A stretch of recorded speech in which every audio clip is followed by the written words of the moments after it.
Эми ошондой бейтааныш өлкөдө ошол кезде кандай кыйынчылыктар менен көздөштүңүз? $3000 кайра расход чыгарыш керек, $3500 тамак ашты мен алган.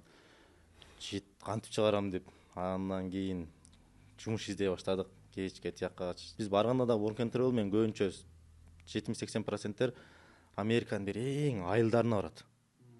Автобус жүрбөгөн, адам аз, ошол жактарга жазында жайында эле жумушчу керек да ал жактарга. А чоң шаарларга ал жактагылар албайт, себеби ал жака жумушчу жылына круглый год керек да. А айылдарда ошо сезондо эле керек болгон үчүн эң чекедеги айылдарга жумушчуга алышат. Бул программа ошон үчүн көбүнчө айылдарга барышат. Көпчүлүгү. Же болбосо туристический зоналарга барат чоң шаарларда. Анан көбүнчө айылдарга барат. Айылдарда же ишке издейин десең, жумуш деле аз да.